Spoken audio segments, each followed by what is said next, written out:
Quad leaders summit में प्रधानमंत्री नरेंद्र मोदी और भारत की ठोस कूटनीति को लेकर चीन बेचैन है, हैरान है, परेशान है। नमस्कार, मैं हूं मनीष अवस्थी, हाजिर हूं आपका अपना पसंदीदा डिबेट शो इंडिया का सवाल लेकर। प्रधानमंत्री मोदी जापान दौरे पर हैं, जहां वो क्वाड देशों की मीटिंग में शिरकत कर रहे हैं। मीटिंग तो कल होगी, लेकिन मीटिंग होने से पहले ही चालबाज चीन की धड़कनें बढ़ गई हैं। चीन को क्वाड की तरफ से सख्त कदम उठाए जाने का डर सता रहा है और इसी वजह से चीन की तरफ से ऐसा बयान सामने आया है जिसे सुनकर पूरी दुनिया को पता चल गया है कि चीन के मन में चल क्या रहा है। चीन के विदेश मंत्री वांग यी ने कहा है कि क्वाड कभी एशियाई नाटो नहीं बन पाएगा। नाटो वही जिसमें शामिल होने की जिद यूक्रेन को भारी पड़ रही है। चीन के इस बयान से उसकी खिसियाहट का पता भी चलता है, लेकिन चीन खिसिया क्यों रहा है, इस पर अपने मेहमानों से बात करेंगे। उससे पहले आप देखिए इंडिया का सवाल के प्रोड्यूसर अवधेश कुमार की इंडिया का सवाल की ये रिपोर्ट।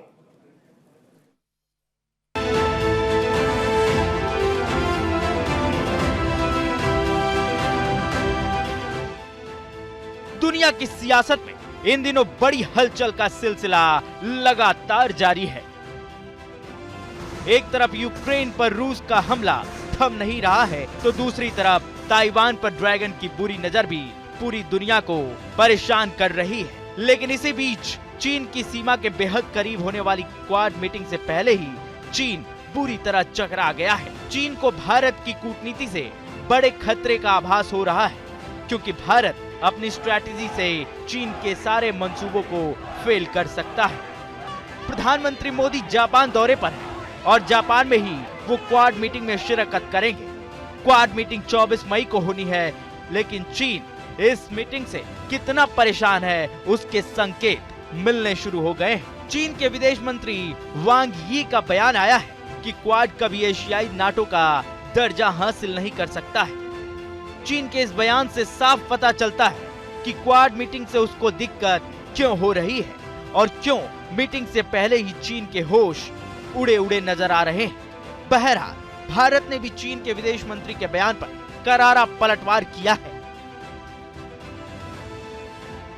क्वाड की अहमियत को चीन नजरअंदाज कर रहा है, जबकि असलियत यह है कि क्वाड धीरे धीरे हिंद और प्रशांत महासागर क्षेत्र में अपनी ताकत बढ़ा रहा है। इतना ही नहीं, चीन का पड़ोसी देश दक्षिण कोरिया भी क्वाड में शामिल होने की इच्छा जता रहा है। अगर दक्षिण कोरिया को क्वाड में जगह मिल जाती है तो चीन की दिक्कतों में और इजाफा होना तय है। वैसे अभी मौजूदा हालात की बात करें तो क्वाड अब भी कमजोर नहीं है। क्या है क्वाड और क्यों इसके गठन की जरूरत पड़ी, ये भी हम आपको बता देते हैं।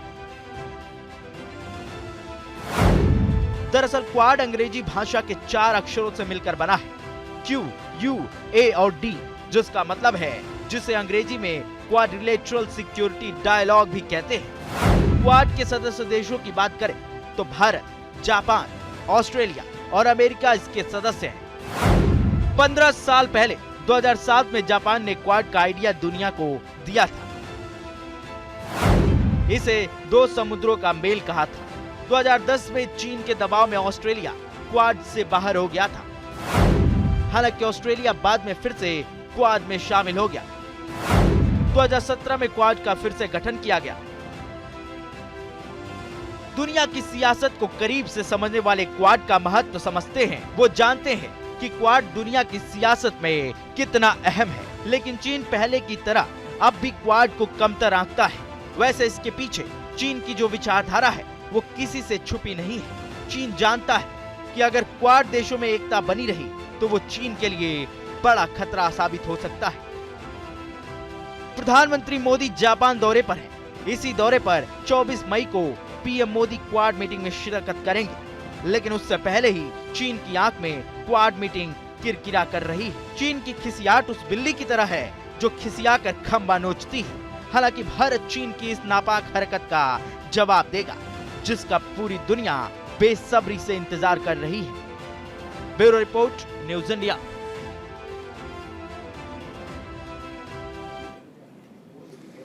जी हाँ, आपने हमारी रिपोर्ट में देखा आखिर चीन की खिसियाट की वजह क्या है। इसी पर चर्चा करने के लिए हमारे साथ एक बड़ा पैनल है। विश्वास रखिए, ऐसा पैनल जिसमें भारत के पूर्व राजदूत, वो जाना पहचाना चेहरा डॉक्टर दीपक वोरा हमारे साथ हैं। हमारे साथ कुछ और मेहमान जुड़ेंगे। शशांक जी की जो कि पूर्व विदेश सचिव हैं, हमारे साथ जुड़ेंगे। हमारे साथ major general retired GD Bakshi defence expert के रूप में जुड़ेंगे। हमारे साथ यासिर जिलानी, जी हाँ, बीजेपी का तेज तर्रार चेहरा नेता प्रवक्ता यासिर जिलानी हमारे साथ हैं। हमारे साथ कांग्रेस के नेता प्रवक्ता राजेंद्र आर्य जी भी हमारे साथ हैं। और हमारे साथ कुछ और मेहमान थोड़ी ही देर में हमारे साथ जुड़ने वाले हैं। जी हाँ, सबसे पहले डॉक्टर दीपक वोरा, मैं आपके पास आना चाहूंगा। हमारे साथ प्रोफेसर अमन अग्रवाल जो कि अर्थशास्त्री भी हैं, और अर्थशास्त्री आज के इस पैनल इंडिया का सवाल में जरूरी इसलिए हो जाते हैं क्योंकि प्रधानमंत्री ने अर्थशास्त्र के साथ साथ वहां पर 36 सीईओ से मुलाकात की। तो भारत और जापान के बीच की आर्थिक साझेदारी को लेकर इसके क्या मायने निकाले जाएंगे, अमन जी से हम पूछेंगे। लेकिन सबसे पहले doctor Deepak Vora, you are a real diplomat in a sense. आपके पीछे भारत और जापान मैत्री दोनों के तिरंगे जो आपने लगा रखे हैं, यह बताता है कि भारत और जापान के रिश्ते कितने मजबूत, कितने सुदृढ़ हैं। डॉक्टर दीपक वोरा, आपका स्वागत है। पहला सवाल आपसे जानना चाहेंगे, सवाल से ज्यादा आप खुद विशेषज्ञ हैं, प्रधानमंत्री के आप सलाहकार हैं मेक इन इंडिया प्रोजेक्ट के, और उसके साथ साथ 8 से 10 देशों में आपने भारत के राजदूत होने का प्रतिनिधित्व किया है। डॉक्टर वोरा, मेरा सवाल, प्रधानमंत्री ने आध्यात्मिक रूप से, धार्मिक रूप से और आत्मीय रूप से महाकाल का नाम लिया, सरस्वती का नाम लिया, लक्ष्मी का नाम लिया। जापान के साथ ये आध्यात्मिक रिश्ते जोड़ने की किस तरह की नीति आपको दिखाई देती है डॉक्टर वोरा? आभारी हूँ आपका आरसी साहब कि आपने ये मौका दिया आपके शानदार चैनल पर शामिल होने का, शरीक होने का, बाकी लोगों से बातचीत करने का। लेकिन आप हमारे भूतपूर्व फॉरेन सेक्रेटरी साहब को ले आए हैं, इतने सारे एक्सपर्ट्स हैं, मुझे डर लगता है कुछ कहूँ या ना कहूँ। इन सब की जानकारी मुझसे कहीं ज्यादा है। अमन अग्रवाल तो एक्सपर्ट है इकोनॉमिक मैटर्स में। अभी आपने ये बायलैटरल विजिट का जो जिक्र किया है, जो पीएम साहब जापान गए हैं, आज उन्होंने एक बहुत दिलचस्प चीज कही। जब 40,000 जो भारतीय समुदाय के लोग हैं उनको वो संबोधित कर रहे थे, उन्होंने कहा इट्स अ नेचुरल पार्टनरशिप। एक मजेदार चीज मैं बताना चाहता हूं सर कि दूसरे विश्व युद्ध के बाद आप जानते हैं कि जब बाकी सभी देश जो विजयी थे उन्होंने कहा कि जापान से हम पैसा लेंगे, इसको वॉर इंडेमनिटी कहते हैं, भारत ने कहा हम नहीं लेंगे। जापानी लोग अभी तक वो याद रखते हैं कि हमने कहा कि आपकी हालत बहुत खराब है, हम अभी निकले, हम अभी आजाद हैं, हम नहीं चाहते कि आपसे कुछ लें। दूसरी चीज जो बहुत अहम है, ये तो आपको पता है कि किस तरह से हमारे संबंध 8वीं शताब्दी तक है, बौद्ध धर्म के अंतर्गत एटसेट्रा। लेकिन सबसे बड़ी चीज जो आज हम देख रहे हैं सर, जापान एक बुढ़ा देश हो रहा है, the oldest country in the world. उसकी मीडियन एज 47 साल की है, यानी आधे जापानी 47 साल से कम है और आधे 47 साल से ज्यादा है। भारत की मीडियन एज 29 साल है। मेरे जैसे 65 करोड़ भारतवासी हैं जो 29 साल से कम है, और 65 करोड़ और है जो 29 साल से ज्यादा है। So this meeting between an ageing society and a young society, इसका अपना एक डायनामिक होता है विच इज ट्रेमेंडस। इसका पीएम साहब ने जिक्र किया था जब वो बोले कि वी आर नेचुरल एलाइज। और जो मैं देख रहा हूं सर, अगर कोई आज मुझे कहता है कि हमें कुछ बताओ कि आप दोनों के बीच, जापान और भारत के बीच कुछ ऐसी चीजें बताओ, ऐसे मुद्दे बताओ जिसपे हम सहमत नहीं है या हम एक दूसरे से नाराज हैं, तो मुझे कम से कम 2 हफ्ते लगेंगे कुछ ऐसे मुद्दे ढूंढने में जहां पर भारत और जापान एक साथ चीजें नहीं देखते।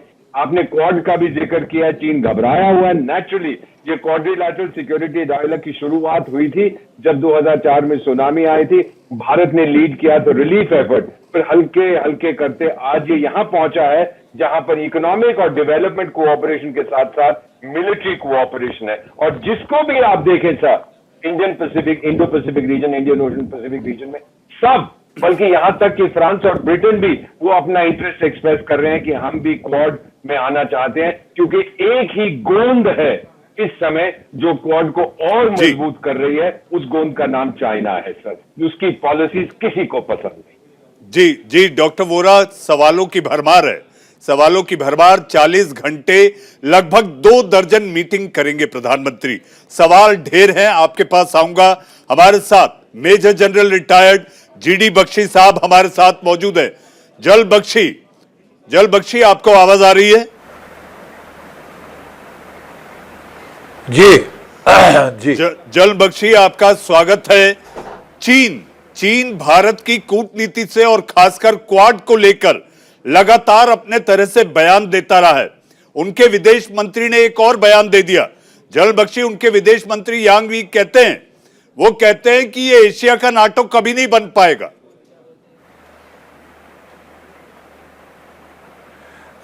देखिए, वो एशिया चीन कुछ भी चाहे, ये अगर चीन की राइजिंग पावर को, इकोनॉमिक और मिलिट्री पावर को बैलेंस करना है तो उसका एकमात्र जवाब है क्वाड। और क्वाड के अंदर जो भारत और चीन, एशिया में ऐसे 2 ध्रुव हैं, ऐसे 2 पोल्स हैं, एकमात्र जो अगर वो इकट्ठे आए तो चीन की पावर काउंटर बैलेंस हो सकती है। नहीं तो चीन को नियंत्रण देने वाला कोई नहीं। अमेरिका के साथ लोगों को थोड़ी चिंता होती है कि उनकी रिलायबिलिटी फैक्टर पे बड़ी सवालिया निशान है, खासकर उन्होंने अफगानिस्तान से जो विड्रॉल किया उसके बाद, और यूक्रेन को भी उन्होंने हवा में लटकता छोड़ दिया था। लेकिन इंडिया और जापान एशिया के हिस्से हैं और इनके चलते ये जो एक नेचुरल पार्टनरशिप है, this is the most natural strategic partnership for counter balancing China, जी जल मैं आपको कहना चाहता हूं कि जी नहीं, आप बात पूरी करें जल बख्शी। यार मत किया करो बीच में। जी देखिए, मैं आपको कहना यह चाह रहा था कि इंडिया और जापान की जो स्ट्रेटेजिक पार्टनरशिप है, ये इसका गहराना बहुत ज़रूरी है। हमारी जॉइंट एक्सरसाइजेज हो रही हैं, हम अभी फाइटर एक्सरसाइज भी हमारी होगी जो हम जापान में जाके करेंगे। हमको मिलिट्री टेक्नोलॉजी में कोऑपरेशन का बहुत भारी स्कोप है। सबमरीन्स हम मिलके बना सकते हैं, माइन स्वीपर जहाज हम मिलके बना सकते हैं, 5th जनरेशन फाइटर दोनों देश बना रहे हैं, क्यों ना मिलकर बनाया जाए ताकि इकोनॉमीज ऑफ स्केल हासिल हो। भारत को इंजन्स में अभी प्रॉब्लम है, हमारे फाइटर इंजन, हमारे शिप्स के इंजन, जापान महारत है इसमें। भारत उनको हेल्प कर सकता है, सैटेलाइट्स में हेल्प कर सकता है, मिसाइल्स टेक्नोलॉजी में हमारे ब्रह्मोस मिसाइल का कोई दूसरा सानी नहीं है। तो बहुत सारे एरियाज ऑफ कोऑपरेशन है। इसके अलावा जो क्वाड है वो एक अलायंस है डेमोक्रेटिक कंट्रीज का, democratic countries versus authoritarian countries in Asia. ये भी एक नेचुरल अलायंस है। और अब जो इंडिया पैसिफिक जो फ्री ट्रेड एरिया जो हम एस्टैब्लिश करने की कोशिश कर रहे हैं, इससे ये एनलार्ज हो सकता है। हमको साउथ कोरिया को इसके गठजोड़ में लाना है, क्वाड में नहीं। तो जो हमारा नया जो प्रपोजिशन हो रही है उसके साथ इंडोनेशिया, मलेशिया, सिंगापुर, ये सब जो हैं ये क्रिटिकल हैं हमारी सिक्योरिटी के लिए। और चीन को अगर कोई चुनौती दे सकता है एशिया में तो वो है भारत। चीन की तमाम एनर्जी कॉरिडोर्स भारत के दक्षिण से होकर जाती हैं, 10 डिग्री चैनल से होकर जाती हैं। इसीलिए चीन इस इलाके में प्रभाव बढ़ाने की कोशिश कर रहा है। जी, उस which प्रभाव has to be challenged. जी, A rules-based order must be established. जी जनरल बख्शी, चीन को यही लगता है कि क्वाड का जो ग्रुप है, 4 देशों का ये ग्रुप है जिसमें अमेरिका भी है, ऑस्ट्रेलिया है, भारत है और जापान है। उसे लगता है कि ये चीन विरोधी ग्रुप बन गया है। उसे ये नहीं लगता कि ये क्वाड आर्थिक साझेदारी के रूप में भी एक दूसरे के लिए कितनी बड़ी ताकत हो सकता है। जल बख्शी, आपके पास आऊंगा। हमारे साथ अमन अग्रवाल जी हैं। Aman ji, Indo Pacific economic framework के साथ साथ प्रधानमंत्री 36 सीईओs के साथ, जापानीज सीईओ के साथ उनकी मुलाकात हुई है। ऐसे दौर में जब एशिया और साथ ही पूरी दुनिया में अर्थव्यवस्था को लेकर अगर बात की जाए तो एक हल्की सी मंदी देखी जा रही है।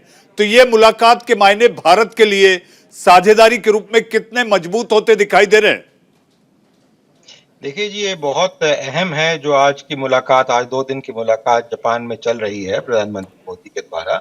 पहली बात तो ये है कि जो हिंदुस्तान के जापान के साथ रिलेशनशिप है पहले भी अच्छी रही है, और जब से जाय बना है जापान, इंडिया, अमेरिका का जो जय बना था और उसके बीच में जो रिलेशनशिप बनी है पिछले 3-4 सालों के अंदर, उससे और स्ट्रेंथन हुई है जापान और इंडिया की रिलेशनशिप और अमेरिका की रिलेशनशिप। और इस जो अब क्वाड की जो बात हो रही है इसमें ऑस्ट्रेलिया और जुड़ रहा है, और ऑस्ट्रेलिया ऑलरेडी चाइना से बहुत दुखी रहा है, और चाइना जो है काफी उनके मिनरल्स के ऊपर कंट्रोल करने की कोशिश करता आया है पहले भी, और बहुत उनकी अंतर्राष्ट्रीय मार्केट में सांठ-गांठ नहीं बैठ पाती है, तो इसलिए उनको थोड़ी दिक्कत हो रही है। जहां तक ये सीईओ की बात है, हिंदुस्तान अकेला एक ऐसा देश है विश्व में आज के समय में जिसकी जो गति, ग्रोथ।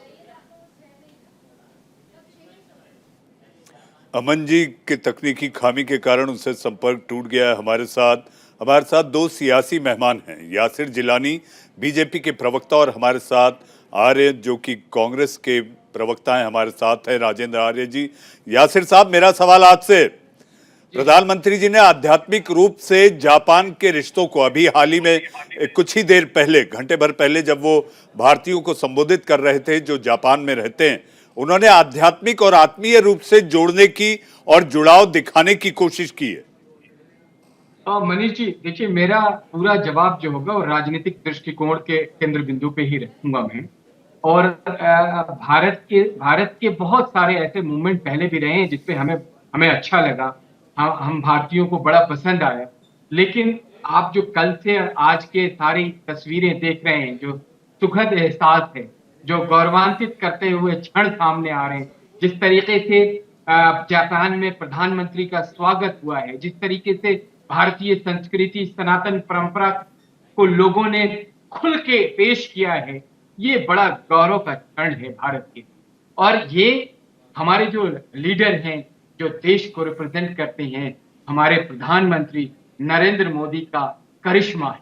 जिस तरीके से उन्होंने, आपने देखा है, रात की यात्रा करके वो जापान पहुंचे, और वो लगातार उस वक्त से लगातार काम कर रहे हैं। एक फोटोग्राफ और एक मीटिंग को हम लोग फॉलो कर रहे हैं, देख रहे हैं कि वो भारत को कैसे आगे ले जाने की कोशिश में, जो उनकी कोशिश रहती है, उसमें कितना सफल हो रहे हैं। बार बार कैसे, जब उन्होंने कहा कि मैं जब भी जापान आता हूं, हर बार से अगली बार मेरे सोच से परे चीजें सामने आ जाती हैं। सोचता मैं पहली की चीजें, पहली यात्रा की, उससे भी आगे लोग बढ़ के जो एक तरीके से उनका प्यार है, उनको अपने प्रधानमंत्री से लगाव है, वो दिखाते हैं। बाकी तो देखिए, हमारे दो बेहद एक्सपीरियंस एक्सपर्ट साथ में जुड़े हैं, जिन्होंने क्वाड पे भी चर्चा करी, जिन्होंने चाइना के हालात पे करी कि चाइना किस तरीके से बौखलाया हुआ है और उसकी सारी कोशिश बेकार जाएगी, क्योंकि हम वसुदेव कुटुंबकम के जानने मानने वाले लोग हैं मनीष जी, और हमारी परंपरा में हम लोग शांति के पक्षधर हैं, हम विकास चाहते हैं, हम अपने देश का मान सम्मान दुनिया के सामने, जो प्रधानमंत्री बार-बार कहते हैं कि हम इसको सिरमौर बनाएंगे, हम उसको देके सोचते हैं। जनाब यासिर जिलानी साहब, प्रधानमंत्री जी जिस मंच से कह रहे थे, उस मंच के पीछे जो फ्लेक्स लगा था उस पे यही लिखा था, सबका साथ, सबका विकास, सबका विश्वास और सबका प्रयास, यही लिखा हुआ था। हमारे साथ राजेंद्र आर्य जी हैं। जी, राजेंद्र आर्य जी हैं, कांग्रेस के प्रवक्ता। राजेंद्र जी, आपका स्वागत है। जापान में भारत का डंका बीजेपी के नेता का नहीं, भारत के प्रधानमंत्री का, जिनका नाम नरेंद्र मोदी है। देखिए मनीष जी, देश के सबसे बड़े लोकतंत्र के प्रधानमंत्री की अगर वहां पर एक देश के प्रधानमंत्री के रूप में स्वागत होता है तो निश्चित रूप से भारत के गौरव की बात है। लेकिन जहां तक हम इस पूरे परिदृश्य को देखते हैं, जापान के साथ जो क्वाड जो है, क्वाड्रिलेटरल सिक्योरिटी डायलॉग के अंदर जो 4 महत्वपूर्ण देश हैं, उनके बीच में जो रणनीतिक सहयोग, क्षेत्रीय सहयोग और सामरिक दृष्टि से भी सहयोग होना चाहिए, आर्थिक सहयोग होना चाहिए, निश्चित रूप से होना चाहिए। लेकिन इसके बैकड्रॉप में अगर आप देखेंगे तो हमारा तो चीन के साथ भी बहुत बड़ा व्यापार है।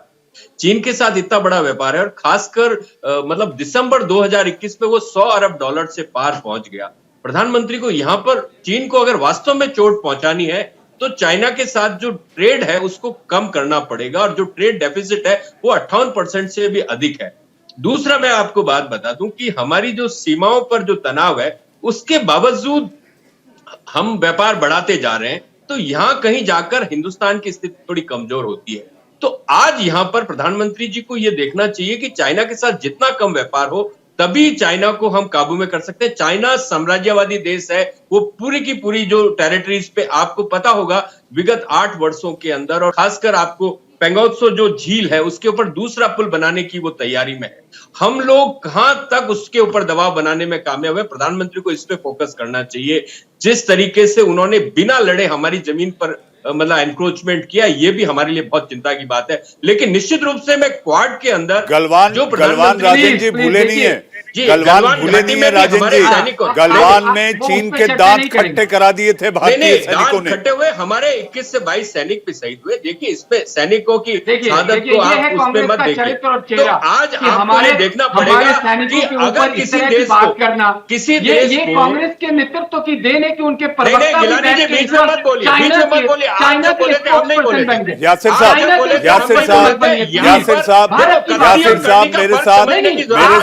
मेरे साथ कुछ ऐसे मेहमान हैं, ये सियासी बहस यासिर साहब, राजेंद्र जी, ये सियासी बहस से ज्यादा हमारे साथ वो एक्सपर्ट्स हैं, वो विशेषज्ञ हैं। लाखों करोड़ों दर्शक ये जो कार्यक्रम देख रहे हैं वो उनको सुनना चाहते हैं। Major general retired GD Bakshi हमारे साथ हैं, हमारे साथ डॉक्टर दीपक वोरा हैं, जिन्होंने दुनिया में भारत का प्रतिनिधित्व किया है। सरकारें कोई भी रही हो, आप ही की सरकार में वो किसी मुल्क के राजदूत रहे होंगे।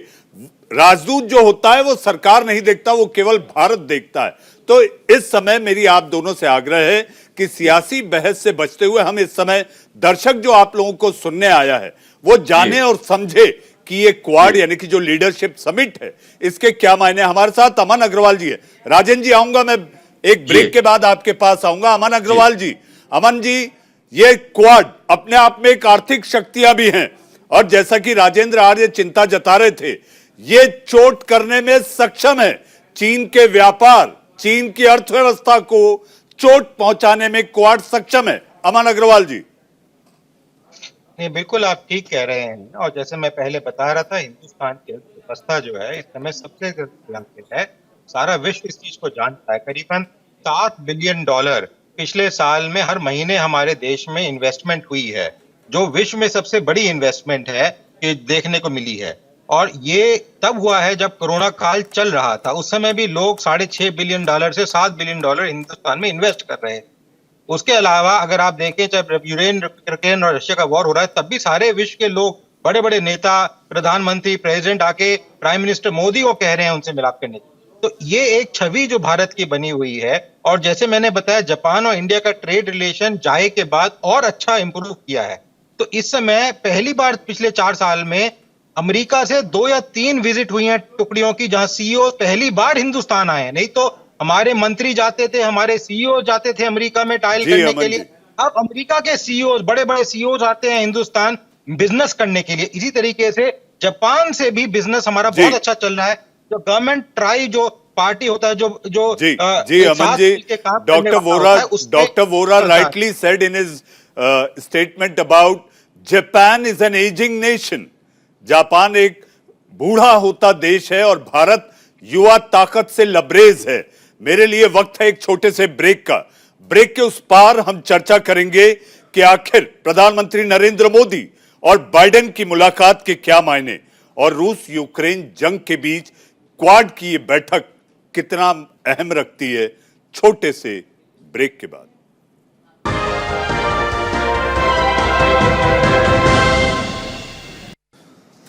ब्रेक के बाद इंडिया का सवाल में आप सबका एक बार फिर स्वागत है। हमारे साथ सारे मेहमान, हमारे साथ डॉक्टर दीपक वोरा, पूर्व राजदूत हमारे साथ हैं, हमारे साथ शशांक जी, पूर्व विदेश सचिव भारत सरकार हमारे साथ जुड़ चुके हैं, हमारे साथ बीजेपी के नेता प्रवक्ता यासिर जिलानी हमारे साथ हैं, हमारे साथ major general retired GD Bakshi sahab हैं, कांग्रेस के प्रवक्ता राजेंद्र आर्य जी भी हमारे साथ हैं। जी हाँ, हमारे साथ डॉक्टर दीपक वोरा। डॉक्टर दीपक वोरा, इस समय चीन 4 के चक्रव्यूह में फंस गया है। वो अपने ही चक्रव्यूह में फंस गया सर। बहुत बहुत धन्यवाद आपका कि आपने मौका दिया। बाकी हमारे जो बीजेपी की प्रवक्ता है उनको, और शशांक साहब भी यहाँ पर हैं, जनरल साहब भी यहाँ पर हैं। आपने भी जिक्र किया था कि वांग यी साहब जो चीन के विदेश मंत्री हैं, कहते हैं मैं विदेश मंत्री हूँ, तो उन्होंने कहा है कि एशियन नेटो नहीं बनेगा क्वाड। सर, जब इसकी शुरुआत हुई थी कुछ साल पहले, उन्होंने कहा था कि जिस तरह समुद्र की लहरें आती हैं उसके ऊपर जो झाग होता है वो खत्म हो जाता है, क्वाड खत्म हो जाएगा। फिर बोले अरे ये तो एशियन नेटो बन चुका है। अब कहते हैं एशियन नेटो कभी नहीं बनेगा। इसका मतलब यह है कि चीन बौखला गया है, घबराया हुआ है, सब तरफ से गिर रहा है। जो बाइडेन साहब बोले कि ताइवान की हम पूरी तरह से रक्षा करेंगे।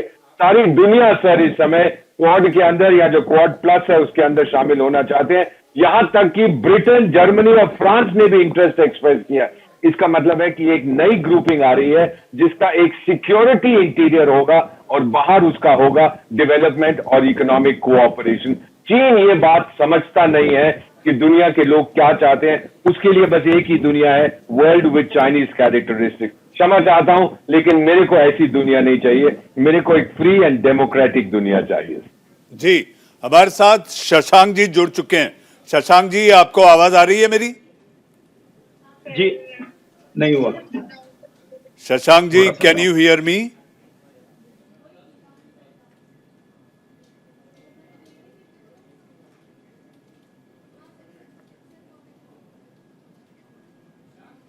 जी, हमारे साथ major general retired GD Bakshi sahab हैं। बख्शी साहब, चीन की दादागिरी कम करने में क्वाड कारगर साबित होगा? बेशक, और कोई विकल्प नहीं है चीन की दादागिरी कम करने में। जिस तरह चीन अपनी मसल फ्लेक्सिंग कर रहा है साउथ चाइना सी में ताइवान के बरखिलाफ, ईस्ट चाइना सी में लद्दाख बॉर्डर के ऊपर, तो उसको आड़े हाथ लेने का एकमात्र विकल्प है कि जो प्रजातांत्रिक शक्तियां हैं, जो डेमोक्रेटिक पावर्स हैं क्वाड की, India, Japan, Australia, United states, वो इकट्ठे हों और इस चुनौती का सामना करें। और काफी हद तक उन्होंने चीन की दादागिरी पे रोक लगा दी है। नहीं तो जो छोटे छोटे देश थे, मलेशिया, इंडोनेशिया, सिंगापुर इत्यादि को तो चीन, फिलीपींस को चीन कह रहा था कि तुम छोटे हो, हम बड़े हैं, ये चीज कोई बदल नहीं सकता, nothing can change the sizes वगैरह। और जब फिलीपींस उनको इंटरनेशनल कोर्ट ऑफ जस्टिस में ले गया, ये जो उनके क्लेम्स थे आइलैंड्स के ऊपर और साउथ चाइना सी के ऊपर, तो इंटरनेशनल कोर्ट ऑफ जस्टिस ने फिलीपींस के जो पलड़े में जो है अपना वो उन्होंने अपना फैसला सुनाया, लेकिन चीन ने उसे नजरअंदाज कर दिया, ठुकरा दिया। ये दादागिरी चीन की थी। इस पे अंकुश तो लगा है साहब, और आने वाले दिनों में ये अंकुश और गहरा होता जाएगा। हमको जो है अपनी एक एशियन नेटो बनानी ही पड़ेगी अगर हम चीन के साथ डील करना चाहते हैं। इसमें Japan, Vietnam, south Korea, Indonesia, Malaysia और सिंगापुर, ये सब देश जो त्रस्त हैं चीन की दादागिरी से, उनको एकजुट करना हमारे राष्ट्रीय हित में सर्वोपरि होगा। विस्तारवादी चीन से ये सारे मुल्क जिनका आपने नाम लिया ये परेशान है। हमारे साथ शशांक जी भी जुड़ चुके हैं। शशांक जी, आपको आवाज आ रही है मेरी? जी आ रही है आवाज। मेरी आवाज आ रही है आपके जी पास जी, तक? बहुत बेहतर तरीके से। आपका स्वागत है इंडिया का सवाल में। शशांक जी पूर्व विदेश सचिव हैं। शशांक जी, हमारे 2-3 सवाल हैं। हालांकि डॉक्टर दीपक वोरा भी, उनसे भी कुछ सवाल किए हैं, लेकिन आपसे जो मेरे सवाल है वो ये कि रूस यूक्रेन जंग के बीच क्वाड की ये बैठक चीन के लिए, रूस के लिए क्या संदेश लेकर जाएगी, एक। और दूसरा, जिस तरह से चीन, उनके विदेश मंत्री बयान दे रहे हैं, जनरल बख्शी ने अभी कहा कि एक एशियन नाटो की जरूरत है, आपको क्या लगता है? एशिया के जितने भी देश हैं, मेरे ख्याल से हमको उनसे ज्यादा व्यापक रूप से बातचीत जारी रखनी चाहिए। हमने अभी देखा है कि अमेरिका ने भी आसियान देशों के एक शिखर सम्मेलन वॉशिंगटन डीसी में बुलाया था और उनके विचारों को जाना था।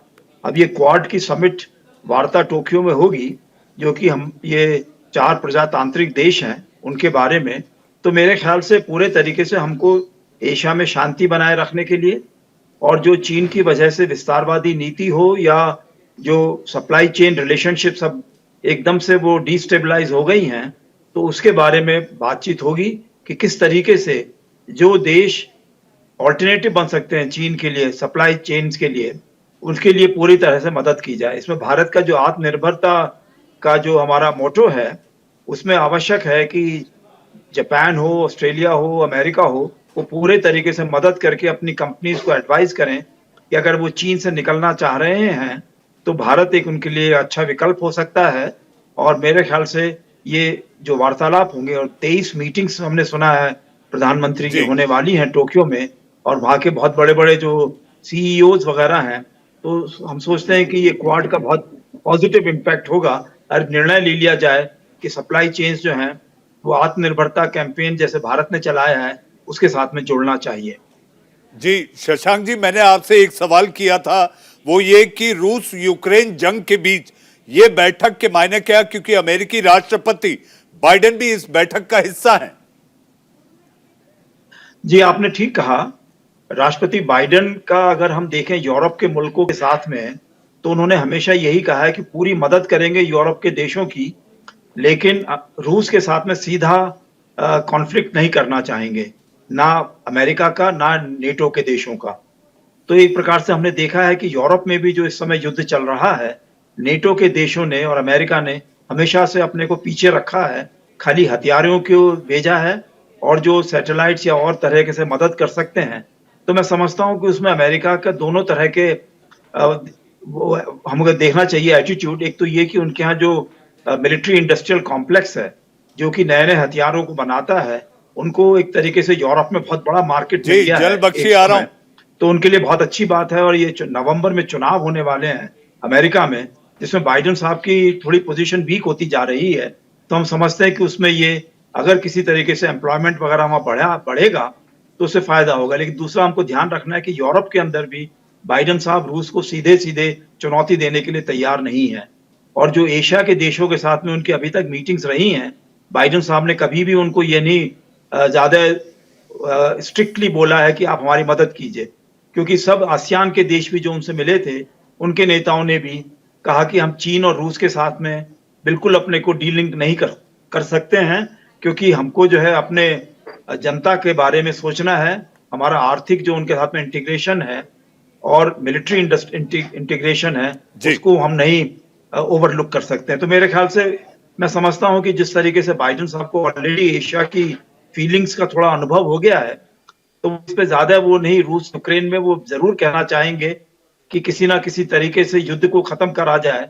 उसमें भारत के अपने विचार हैं और भारत को स्पष्टता से उन विचारों को इस क्वाड की मीटिंग में रखना चाहिए।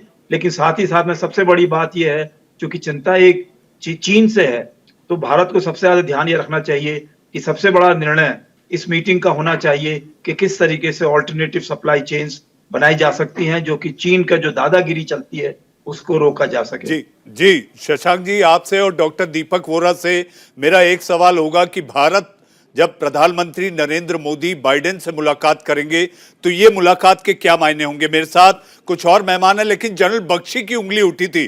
जनरल बख्शी, जब शशांक जी कह रहे थे, आप कुछ कहना चाहते थे? हाँ, देखिए, मैं कहना ये चाहता हूं कि प्रोफेसर मीरशाइमर, डॉक्टर हेनरी किसिंजर जैसे जो जियोपॉलिटिकल पंडित्स हैं यूनाइटेड स्टेट्स में, वो बड़ी देर से ये सवाल उठा रहे हैं कि अमेरिका को फैसला करना होगा कि प्राथमिकता किस जो है एडवर्सरी को दी जाए, रूस को या चीन को। वो पहले कहा जा रहा था पिवट टू एशिया, और कि वो चीन मुख्य खतरा है भारत के लिए तो है ही, अमेरिका के लिए भी। अमेरिका को अब फैसला करना होगा कि प्राथमिकता किसको दी जाए। ये जो पूरा यूक्रेनियन एडवेंचर है, हमारे हिसाब से तो उन्होंने खुद बुलाया जब उन्होंने जबरदस्ती की, यूक्रेन को तकरीबन नेटो का मेंबर बना दिया था डी फैक्टो। ठीक है साहब, और रशिया ने रिएक्ट किया है, रशिया हैज रिएक्टेड। तो ये पूरा फोकस हमें चीन से हटाकर रूस की तरफ, यूरोप की तरफ कर दिया गया है इन द रॉन्ग थिएटर। हमको ये पॉइंट जरूर उठाना चाहिए कि आप बताएं आपकी प्राथमिकता क्या है। बाइडेन साहब से पूछना चाहिए कि क्या चीन आपकी प्राथमिकता है या रूस, और दोनों से इकट्ठे लड़ना सामरिक तौर पर बेवकूफी है। यह तो हेनरी किसिंजर साहब ने कहा था, it should be settled maxim of American foreign policy never to take on more than one major Asian power at a time. आप रूस को चीन की बाहों में धकेल रहे हैं। तो ये साहब हमारे लिए सबसे बड़ा खतरा है, और मैं समझता हूं बड़े स्पष्ट तौर पे हमको बात करनी चाहिए, खुले बात करनी चाहिए, सहम के दबी दबाव में नहीं, दबी जुबान में, कि साहब आप फैसला करिए कि आपकी प्राथमिकता क्या है। क्योंकि आपकी स्ट्रेटेजी पिवट टू एशिया वगैरह बातचीत तो है, हथियार सब जा रहे हैं वहां पे। आप कह रहे हैं यूक्रेन की लड़ाई आप 6-8 महीने साल तक खींचना चाहते हैं ताकि रशिया को अच्छी तरह से ब्लीड किया जाए, उसमें ग्लोबल इकोनॉमी शामिल, भारत की इकोनॉमी तबाह हो रही है साहब। तो ये जो फैसला जो है बड़ा इरेटिक सा है, ये कोई जियोपॉलिटिकल ब्लूप्रिंट हमको इसका समझ नहीं आ रहा। जी, ये समझना जरूरी होगा। जलबख्शी थोड़ा साफ बात, थोड़ा तल्ख शब्दों में अमेरिका से बात करनी होगी, लेकिन कूटनीति और विदेश नीति इसकी इजाजत देगी या नहीं, मैं शशांक जी और डॉक्टर दीपक वोरा से पूछूंगा। हमारे साथ सियासी मेहमान हैं। देखिए, मेरा आप दोनों से निवेदन और आग्रह है कि हमारे इस पैनल में जानकार हैं, विशेषज्ञ हैं, भारत मां की सेवा कर चुके 3 सपूत इस पैनल पर बैठे हैं। तो आप लोग अपनी गरिमा और उसके साथ साथ व्यक्तिगत आक्षेप से बचिएगा। और यहां पर जब बात हो रही है चीन को, उस ड्रैगन के फन को भारत कूटनीति के जरिए कैसे कुचले, उसको लेकर चर्चा चल रही है। यासिर जिलानी साहब, प्रधानमंत्री की कल अमेरिकी राष्ट्रपति बाइडेन से मुलाकात, जनरल बख्शी को आपने सुना, शशांक जी को आपने सुना, डॉक्टर दीपक वोरा को आपने सुना, आप क्या कहेंगे? देखिए, आपको और तमाम हमारे पैनलिस्ट, जिसमें 3 लोग तो बेहद सीनियर जानकार, जिनसे हम लोग भी सीखते हैं, वो लोग हैं। लेकिन आप एक समझिए कि एक समुद्री आपदा से आरंभ हुआ क्वाड आज किस किस क्षेत्र में उसका पूरा का पूरा हिस्सा आ चुका है। चीन की बौखलाहट को समझने की जरूरत है।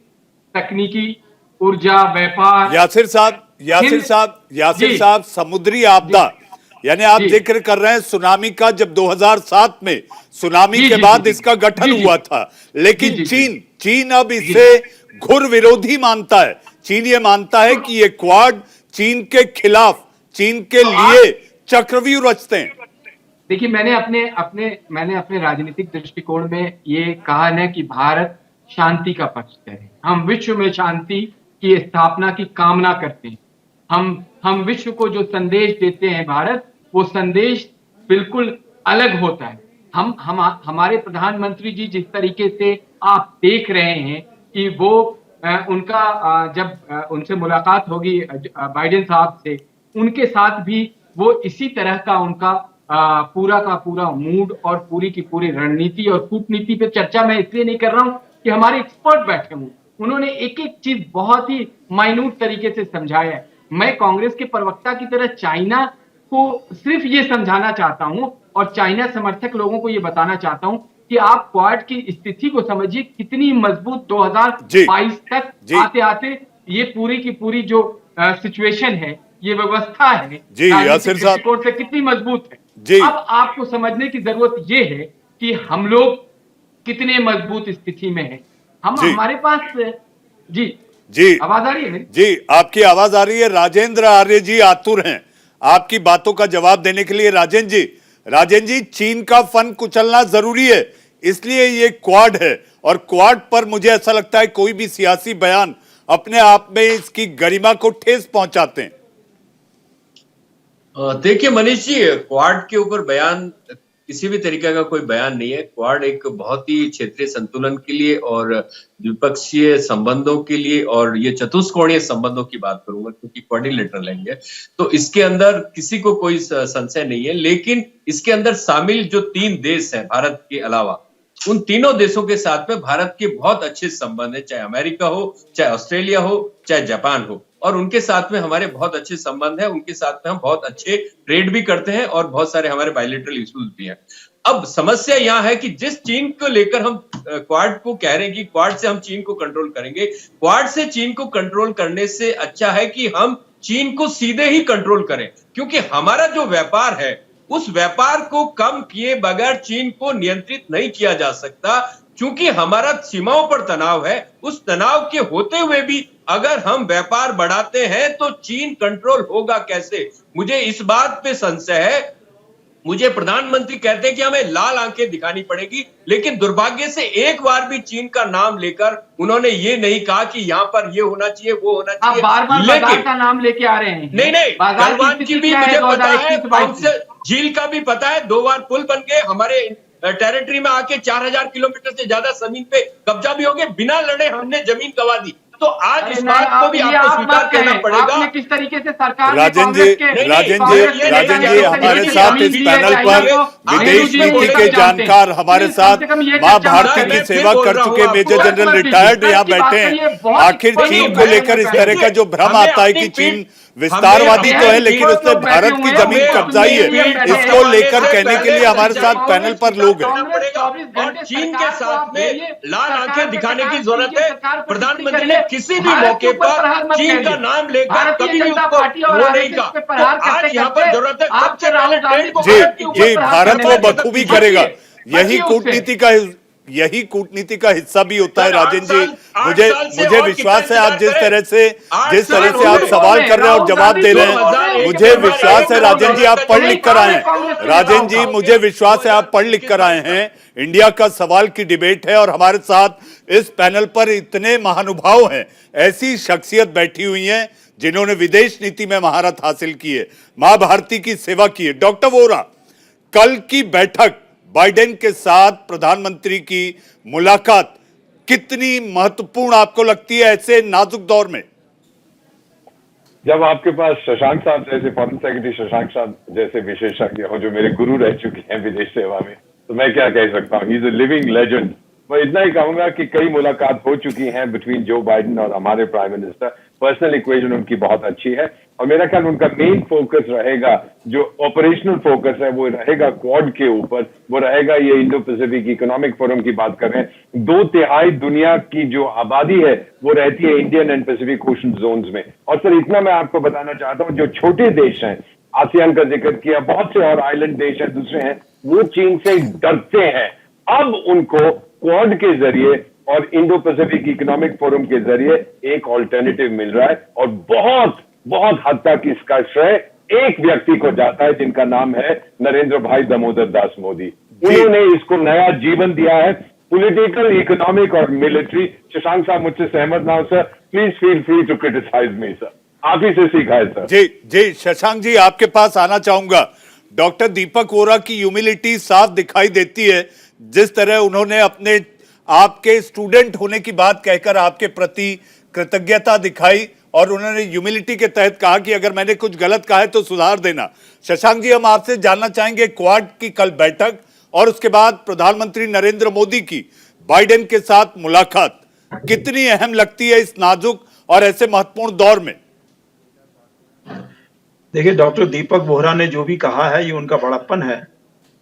हमने जो कुछ भी अगर करा किसी समय में तो उससे जो है हमारे जो कोलीग्स, जो यंगर कोलीग्स, मोर डायनेमिक कोलीग्स हैं, उन्होंने सीखा है और अब जो नई परिस्थितियां बन रही हैं मेरे ख्याल से वो ज्यादा इक्विप्ड हैं इन परिस्थितियों से हैंडल करने के लिए और भारत के जो प्रायोरिटीज हैं उनको पूरे तरीके से रिफ्लेक्ट करने के लिए। मुझे कोई इसमें शक नहीं है कि प्रधानमंत्री जी बाइडेन साहब से जब मुलाकात करेंगे बिल्कुल साफ साफ तरीके से वो बताना चाहेंगे कि क्वाड का जो है किस तरीके से नया, जो अगर हम इस पे ऑब्जेक्टिव सेट करना चाहते हैं, रूस यूक्रेन युद्ध के समय में, सप्लाई चेन्स के डिसरप्शन के समय में, कोविड का जो है दोबारा से उठने का पॉसिबिलिटी होते हुए, तो हमारे ख्याल से ये बात बहुत आवश्यक है कि क्वाड जो है किसी तरह से अपने को दोबारा खाली एक सिक्योरिटी रिलेटेड ऑर्गेनाइजेशन ना बनाए, लेकिन उसमें वाइडर उसमें पार्टिसिपेशन होना चाहिए और सब देश एशिया के और खास करके जो क्वाड के मेंबर्स हैं उनको लगना चाहिए कि अगर वो ऑल्टरनेटिव सप्लाई चेन्स बनती हैं, उनमें उनका क्या रोल होगा, अमेरिका किस तरह से उनकी मदद करेगा। और दूसरा, अमेरिका को ये नहीं करना चाहिए कि जो यूक्रेन को जिस तरह से हालत में डाल दिया है, वो हालत जो है किसी एशियन मुल्क की नहीं होनी चाहिए। पहले हम अफगानिस्तान में देख चुके हैं, अब यूक्रेन में वही हो रहा है। तो अमेरिका को जो भी वो सिक्योरिटी अपना वो डायमेंशन लाना चाहते हैं एशिया में, उसमें ये ध्यान रखना जरूरी है कि हमको चीन को एक शांतिपूर्ण दिशा में ले जाना है, न कि उसको उसी दिशा में ले जाना है। या तो वहां पे चीन वही काम हो रहा अमेरिका करना चाहेगा या कोई और देश करना चाहेगा जो रूस ने यूक्रेन में किया है, कि अपने जो हिस्से उनको चाहिए थे जहां रूसी नागरिक रहते थे, तो वो कहीं इस तरह की बात ना उठे कि कहीं चीन के अंदर भी कहीं ऐसे इलाके हैं जहां अंदरूनी बहुत वहां पर डिसअफेक्शन है।